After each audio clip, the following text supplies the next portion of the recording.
সম্ভবত লোকটা আলেম কিনা আমার জানা নাই, তার লেবাস এবং ট্রাউজার দেখা মনে হইতেছিল মনে হয় লোকটা আলেম। বহির্বিশ্বে হয়তো কোনো আরব কান্ট্রিতে ভালো একটা হোটেলে চাকরি পাবে, সম্ভবত এমন শুনেছি। ভালো একটা হোটেলে চাকরির জন্য, মুখে সুন্দর দাড়ি, কত সুন্দর চেহারা, একটা সেলুনে গিয়া তার দাড়িটা চাচতেছে। কারণ যেই হোটেলে চাকরি হয়েছে ওই হোটেলে থেকে দাড়িওয়ালা মানুষ চাকরিতে তারা নিবে না, এই জন্য চাকরির জন্য দাড়ি রাখার পরে কত সুন্দর সুন্দর দাড়ি, এই দাড়িগুলা চাইসা চাইসা সুন্দর করে নামায় ফেলাইতেছে। অবাক লাগে। আলেম হইতেও পারে কিংবা জেনারেল কিংবা তাবলিগওয়ালা হবে।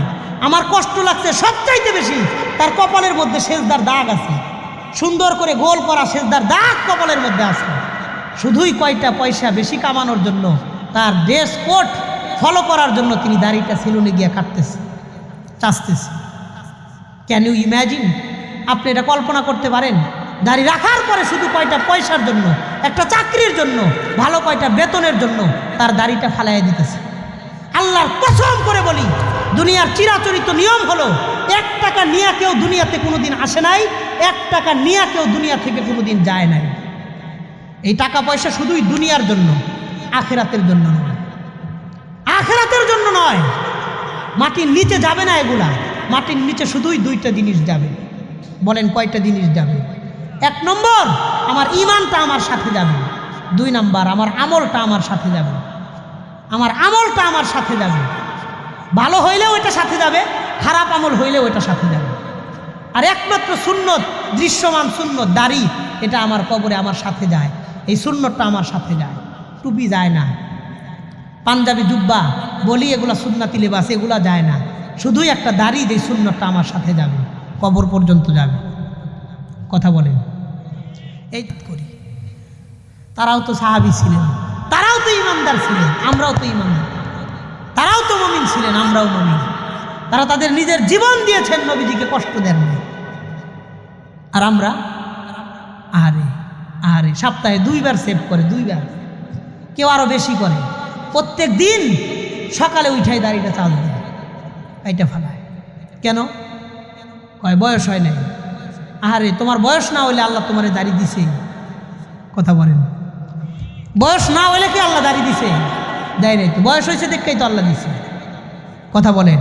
তার দাড়ি ভালো লাগে না, দাড়ি ভালো লাগে না, দাড়ি ভালো লাগে না, সব ভালো লাগে। আল্লাহর দেওয়া নাক ভালো লাগে, আল্লাহর দেওয়া চোখ ভালো লাগে, আল্লাহর দেওয়া কান ভালো লাগে, আল্লাহর দেওয়া ঠোঁট জিহ্বা সব ভালো লাগে।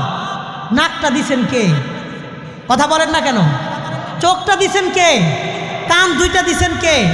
ঠোঁট আর জিহ্বা দিছেন কে? তো আল্লাহর দেওয়া নাক কাটো না, ঠোঁট কাটো না, জিহ্বা কাটো না, কান কাটো না, দাড়িটা দিছেন কে? তো দাড়ি কাটো কেন বলো? তো তোমার দাড়ি ভালো লাগে না, তোমার নাক তো এমন না যে আমার নাক ভালো লাগে না, কাটতে দাও। কাটে না, কাটে না, শুধুই শয়তানের ধোঁকা। দাড়ি কাটলে নাকি সুন্দর লাগে, দাড়ি কাটলে নাকি সুন্দর লাগে। আমার নবীজি পৃথিবীর মধ্যে সবচাইতে স্মার্ট মানুষ ছিলেন, সবচাইতে সুন্দর ছিলেন, সবচাইতে চরিত্রবান ছিলেন। তো আমার নবী পৃথিবীর মধ্যে শ্রেষ্ঠ সুন্দর মানুষ ছিলেন। দাড়ি কাইটা না দাড়ি রাইখা? বলেন, দাড়ি কাইটা না দাড়ি রাইখা? আমার নবী যদি দাড়ি রাইখা সুন্দর হতে পারে, তাহলে তুমিও আমিও দাড়ি রাইখা সুন্দর হতে পারবে। কথা বলেন। কে বলছে দাড়ি কাটলে সুন্দর হয়? নো। জীবনে একজন সাহাবীর কথা দেখান যে সাহাবী দাড়ি চাচ্ছে, আমি এখন গিয়া আমার হালাল টাকা, নগদ টাকা দিয়ে সেলুনে গিয়া দাড়ি কাইতে চাইছে, পরের বয়ানে যাব।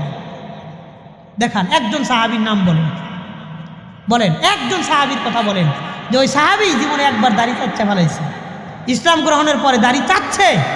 একটা দৃষ্টান্ত দেখান, একটা হাদিস দেখান। আমি এখন বয়ান থেকে নাইমে আপনাদের সামনে দেয়া দাড়ি চাইছে আসবো। তাহলে বলেন কাকে খুশি করার জন্য আমি আমার দাড়ি কাইটা নবীর সুন্নতের উপর আঘাত করি?